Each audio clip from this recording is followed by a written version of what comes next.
11장 8절에서 10절까지의 말씀입니다. 히브리서 11장 8절에서 10절까지 우리 세 절의 말씀 한 목소리로 합독하겠습니다.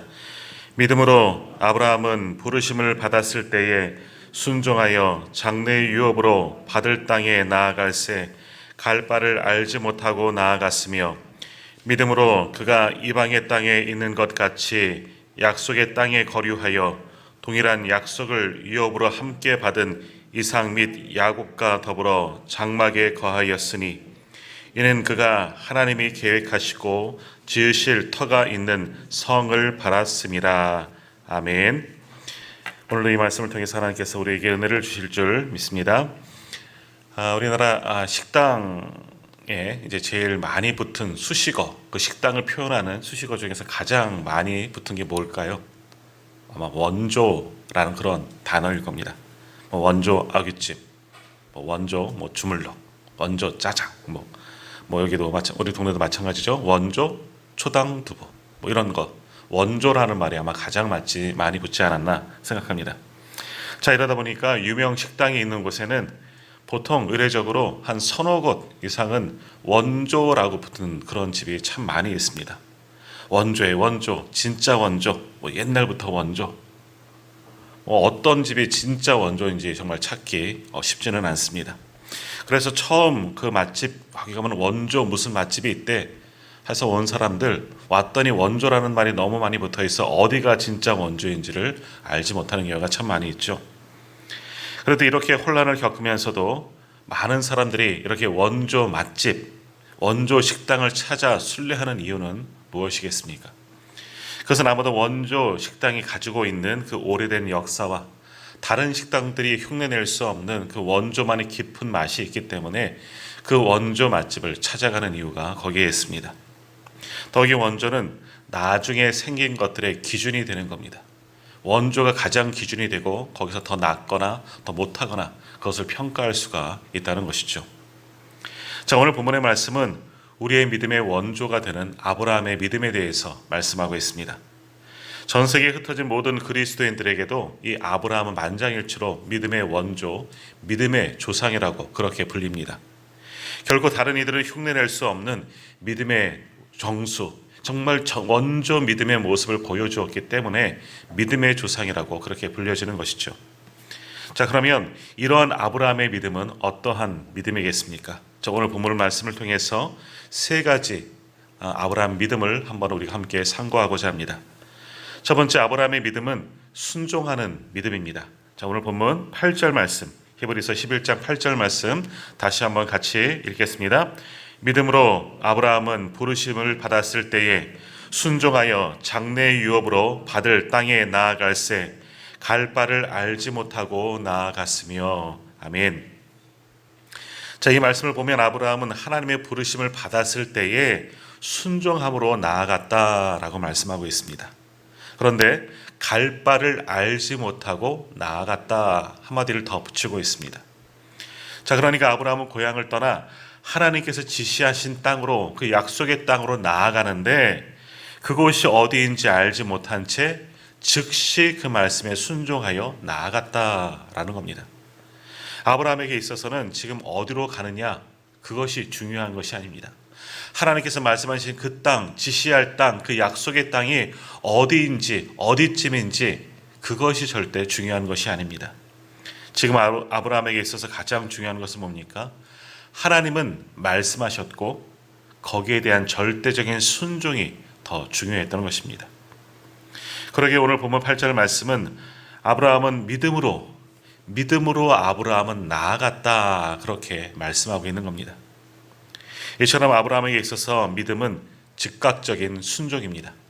이러한 순종하는 믿음이 있었기 때문에 믿음의 원조, 바로 믿음의 조상이 될 수가 있었던 것입니다. 자, 아버지가 심부름을 시키면 늘 나중에 할게요 하고 하는 그런 아들이 하나 있었습니다. 이제 그 아들이 이제 나이가 들어서 군대에 가게 됐습니다. 자, 그런데 그 아들이 휴가를 나왔더니 완전히 달라졌습니다. 아버지가 말하면 바로 즉시 그 말을 행하는 것을 보게 됩니다. 그래서 아버지가 물었습니다. 군대에서 뭘 배웠니? 아들이 말하죠. 지금 당장 순종하는 것을 배웠습니다. 그러면서 이어서 하는 말이 마치 성경에 나오는 듯한 그런 말을 했다고 합니다. 순종을 미루는 것이 불순종인 것을 깨달았습니다 하고 아들이 말했다는 겁니다. 자, 아브라함도 이렇게 순종을 했는데요, 즉시 하나님이 말씀하셨고 즉시 그 말씀에 순종했다는 겁니다. 그러면 왜 아브라함에게 순종이 이와 같이 중요했겠습니까? 아브라함은 지금 그를 부르시는 하나님이 바로 자기 인생의 주인이심을 알았기 때문에 즉시 순종하였다는 겁니다. 하나님께서 내 인생의 주인이시니 종인 우리는 주인 되신 하나님께 순종할 수밖에 없었다는 것입니다. 느헤미야 9장 7절과 8절을 보면 이런 말씀이 있습니다. 주는 하나님 여호와시라. 옛적에 아브라함을 택하시고 갈대아 우르에서 인도하여 내시고 아브라함이라는 이름을 주시고 그의 마음이 주 앞에서 충성됨을 보시고 그와 더불어 언약을 세우사라고 말씀합니다. 이 말씀에 보면 아브라함이 하나님의 말씀에 순종하고 충성하였는데 그 이유가 뭐냐? 하나님이 주인 되심을 알고 충성하였다라는 것입니다.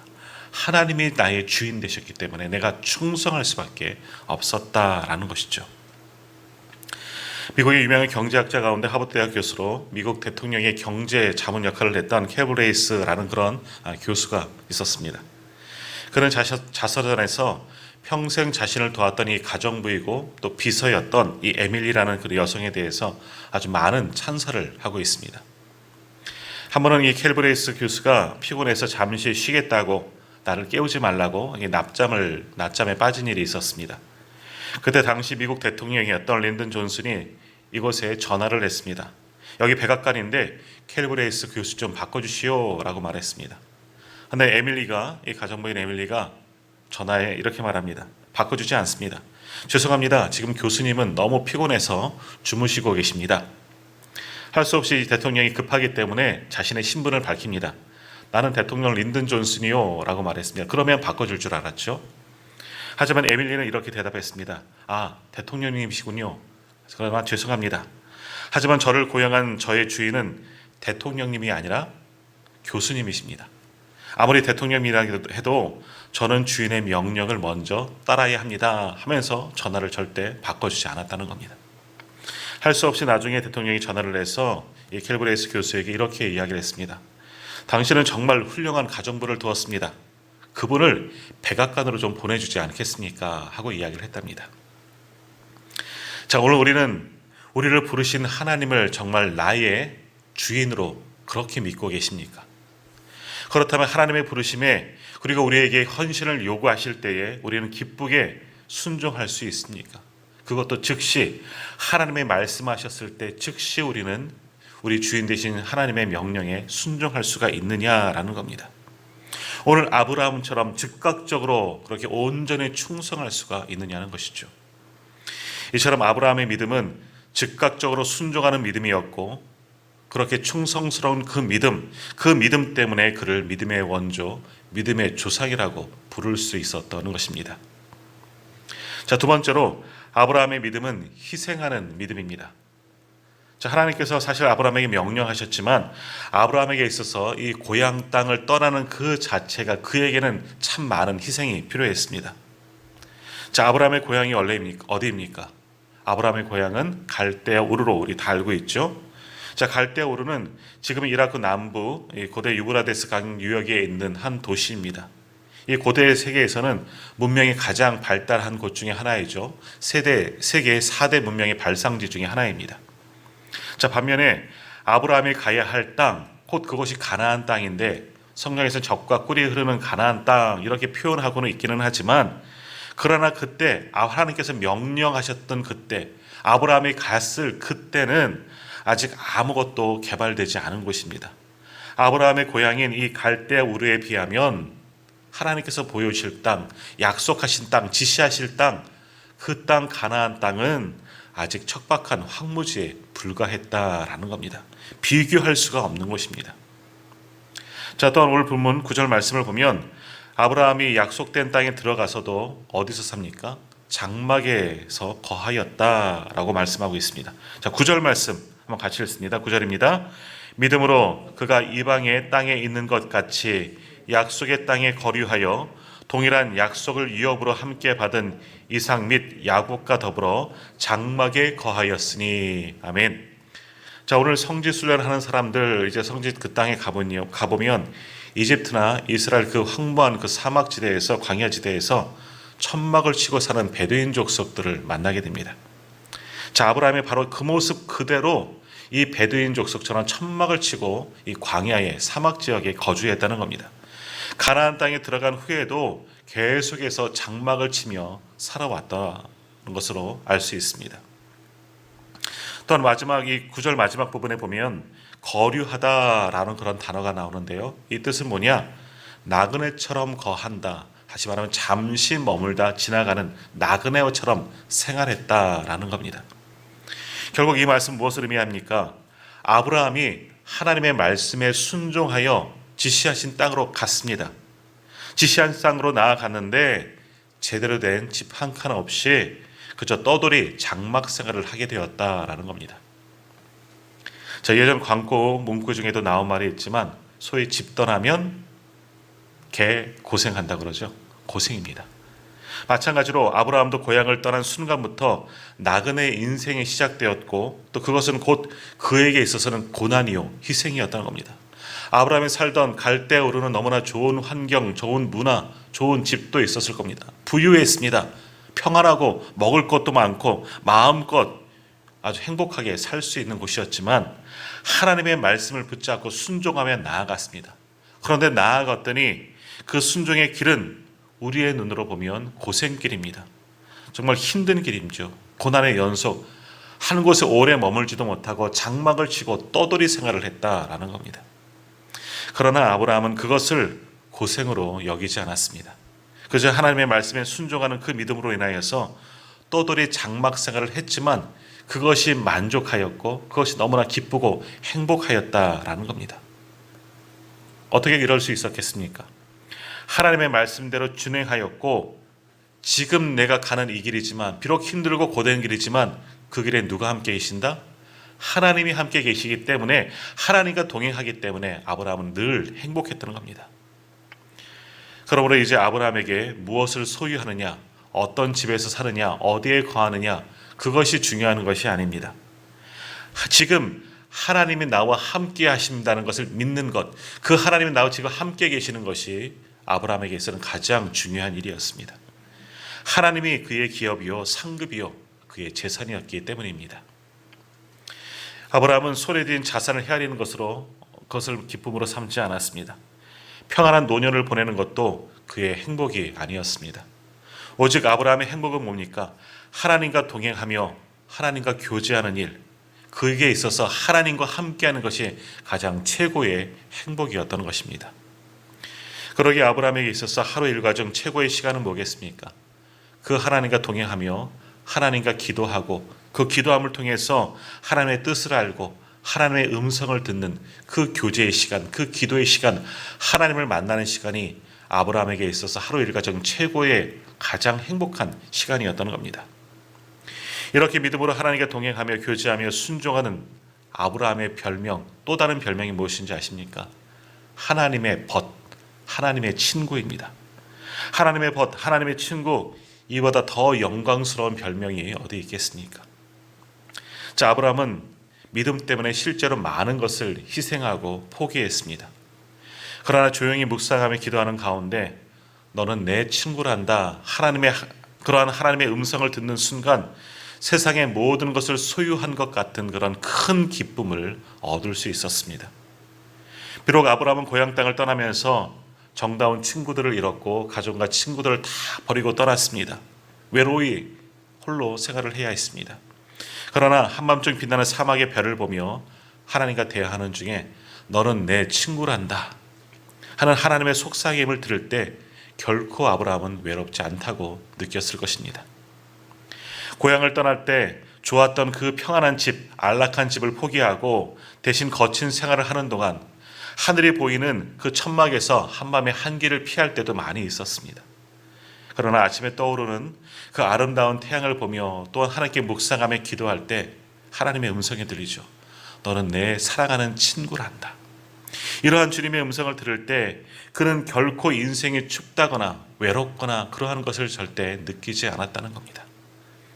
아브라함은 희생했지만, 많은 것을 포기하고 희생하며 하나님의 말씀에 순종했지만 그것이 오히려 그에게 상급으로 돌아왔다는 것입니다.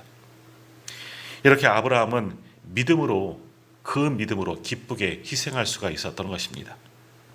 자, 그러므로 믿음은 희생입니다. 그러나 즐거운 희생입니다. 그러므로 우리가 희생하는 것을 두려워하지 마십시오.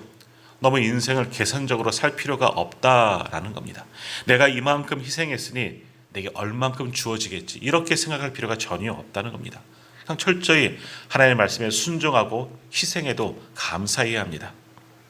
아브라함이 계산했더라면 어떻게 갈대아 우르를 떠날 수 있었겠습니까? 떠나지 않았더라면 그가 오늘 우리에게까지 기억되고 존경받을 믿음의 원조, 믿음의 조상, 하나님의 벗이 될 수가 있었겠습니까? 결과적으로 보면 그는 하나님의 말씀에 순종하여 떠난 일이 가장 잘한 일입니다. 하나님의 말씀에 순종하여 떠났기 때문에 복을 받았던 것이죠. 비록 그 길에 희생이 필요하고 그 가는 길이 고난과 척경의 길일지언정 그 가는 길 가장 복된 길입니다. 하나님께서 함께 하시고 동행하시고 그를 정말 하나님의 친구로 삼아 주셨기 때문에 지금 가는 그 길이 가장 행복한 길이었다라는 겁니다. 자, 오늘 우리가 닮아야 할 믿음이 바로 이러한 믿음입니다. 희생을 희생으로 여기지 않고 고난을 고난으로 여기지 아니하고 온전히 하나님의 말씀에 순종하는 것, 그 속에서 행복을 맛보는 것, 그것이 우리가 배워야 할 믿음입니다. 그러한 믿음을 가진 사람들을 하나님께서 함께하여 주시고 하나님의 벗으로 인정하여 주실 줄 믿습니다. 이제 마지막 세 번째로 살펴본 아브라함의 믿음은 바라보는 믿음입니다. 자, 마지막 10절 말씀 같이 읽겠습니다. 이는 그가 하나님이 계획하시고 지으실 터가 있는 성을 바랐습니다. 아멘. 자, 아브라함은 이 장막 생활에 참 불편했겠죠. 그러나 그것을 감수하면서도 믿음의 삶을 살면서 기쁨으로 나아갈 수가 있었습니다. 더욱이 그가 그렇게 이 장막 거친 곳에 살면서 또 어딘지 알지 못하는 그런 황무지와 같은 곳을 그렇게 나아가면서 그래도 희망을 잃지 않고 기쁨과 행복 가운데 살 수 있었던 비결은 하나님이 경영하시고 하나님께서 지으실 터, 바로 하나님의 성을 바라보았기 때문입니다. 오늘 보면 10절에서 말씀하고 있는 하나님께서 계획하시고 지으실 터가 있는 성을 바랐습니다. 그 성은 어디이겠습니까? 눈에 보여지는 가나안 땅이 그 성이 아닙니다. 바로 천국, 하나님의 나라가 바로 여기서 말씀하는 성입니다. 그러니까 아브라함이 성을 봤다, 하나님이 경영하시고 하나님의 지으실 터가 있는 그 성을 바라봤다 하는 것은 아브라함이 천국 소망을 품었다라는 것을 의미합니다. 그러니까 아브라함의 신앙은 천국 소망을 품은 그러한 믿음, 그러한 신앙이었다는 것입니다. 천국의 소망이 확실한 사람은 이 땅에서의 안락한 삶에 매달릴 필요가 없습니다. 자, 우리는 이 땅은 우리 한국 교인들이 믿음이 지나치게 기복적이다 하는 그런 이야기를 많이 듣게 됩니다. 기복적인 신앙의 근본은 뭡니까? 천국의 삶을 살기를 소망하기보다는 이 땅에서의 삶에 더 치중하는 것, 그것이 바로 기복적인 신앙입니다. 자, 우리 성도들은 나중에 가야 될 그 영원한 천국을 준비하는 삶을 살아가야 합니다. 그러나 기복적인 신앙은 뭡니까? 우리에게서 천국 소망은 다 빼앗아 버리고 이 땅에서 잘 먹고 잘 사는 것으로, 그러한 믿음으로 나아가라 라고 말하는 것이 기복적인 신앙입니다. 그러나 그렇게 우리가 원하는 것, 이 땅의 것들 영원할 것 같죠? 아닙니다. 그러한 모든 것들 썩어 없어질 것들입니다. 영원하지 못하는 것들입니다. 그런 헛된 것들에 우리가 전혀 매달릴 필요가 없다는 것이죠. 자, 물론 하나님을 믿는 자, 하나님께 순종하는 자, 이 땅에서도 잘 되고 형통하게 하십니다. 이 땅에 사는 동안 매일매일 필요한 양식을 주시는 분이 하나님이십니다. 그런 은혜를 받고 우리가 살아가지요. 그 주신 것에 만족하며 사는 것, 그것이 그러나 천국 소망을 품는 자들의 모습입니다. 매일매일 주시는 것에 만족하며, 그러나 이것만이 아니라 이 땅에서 누릴 것만 바라보는 것이 아니라 천국을 바라보는 것, 그것이 우리 믿음의 사람들이 가져야 할 안목입니다. 자, 그러므로 믿음은 내일을 바라보는 겁니다. 믿음은 천국을 바라보며 사는 것입니다. 자, 아브라함은 이 믿음으로 이 땅의 모든 고난, 모든 불편한, 모든 부족함을 다 이기고 살았습니다. 그는 이 땅에서의 삶이 나그네의 여정에 불과하다는 것을 믿고 알았기 때문에 지금 이 땅에 비록 힘들고 어렵고 가는 길이 어려워 거칠어도 불평하지 아니하고 천국 소망을 품고 하나님께 주실 그 성을 바라보면서 하루하루 그곳을 바라보는 믿음으로 살아왔기 때문에 그는 늘 행복했고 믿음의 조상이 될 수가 있었던 것입니다. 그렇습니다. 우리에게 천국의 소망이 분명하다면 이 땅에서 재물, 권력, 이 땅에서 우리가 누릴 것, 평안한 것들 거기에 집착할 필요가 전혀 없습니다. 우리는 좀 더 자유롭게 또 유연하게 단순하게 살아야만 합니다. 초대교회 시대를 제외하고 우리 기독교인들이 가장 거룩하고 경건하게 살았던 때를 뽑으라고 한다면 청교대 시대라고 할 수 있습니다. 그 청교대 신앙의 가장 중요한 특징이 뭐냐면 바로 이 천국 신앙입니다. 천국 소망을 품은 자들이 바로 청교도들입니다. 우리가 천국의 소망을 망각하면 자꾸만 이 땅에 이 세상에 누릴 것에 집착할 수밖에 없습니다. 천국 소망을 잊어버리면 영원한 것을 사모하지 못하고 썩어 없어질 유한한 이 땅의 것들만 사모할 수밖에 없다는 것이죠. 최초의 청교도 지도자 중 한 사람이었던 이 존 브래드 포트라는 분이 있었는데 이분은 죽기 5달 전에 이 투병생활을 하면서 자신의 친구에게 이와 같은 글을 남겼다고 합니다. 내 비록 여기에는 부족함이 많으나 거기에는 풍요함이 있을 것이네. 여기에는 굶주림이 있으나 거기에는 배부름이 있을 것이네. 여기에는 피곤함이 있으나 거기에는 안식이 있을 것이네. 내 비록 여기에서 이제 내 몸이 죽은 것 같으나 거기에는 부활의 새 몸으로 영광 가운데 살아갈 것을 확실히 바라보고 있다네. 이분은 이 존 브래드 포트가 바라보는 것은 이 땅이 아니라 영원한 하나님의 나라, 천국 소망을 품은 자였습니다. 오늘 본문의 아브라함도 천국 소망을 가진 자입니다. 그가 바라보는 것은 그저 눈에 보이시는 약속의 땅만이 아니라 그것을 통해서 하나님께서 보여주신 천국, 하나님의 나라, 하나님의 성을 바라본 천국 소망을 품은 그런 믿음의 사람이었습니다. 이 모든 사람들 바로 천국 소망을 품은 자들이었기 때문에 그들이 바로 믿음의 사람들이 될 수가 있었던 것입니다. 마찬가지로 오늘 우리가 바라봐야 할 곳도 바로 천국, 하나님의 나라입니다. 그 믿음을 가지고 덧없는 이 세상에 미련을 두지 마시고 오직 믿음으로 영원한 하나님의 나라를 소망하며 그 나라를 향해 달려가는 저와 우리 모든 성도님들이 다 되시기를 바랍니다. 그 믿음을 통하여 오늘 우리도 믿음의 사람들이라 하는 그런 칭찬과 하나님께 인정을 받게 될 줄 믿습니다. 오늘도 이 믿음을 가지고 살아갈 수 있기를 주님의 이름으로 축복합니다.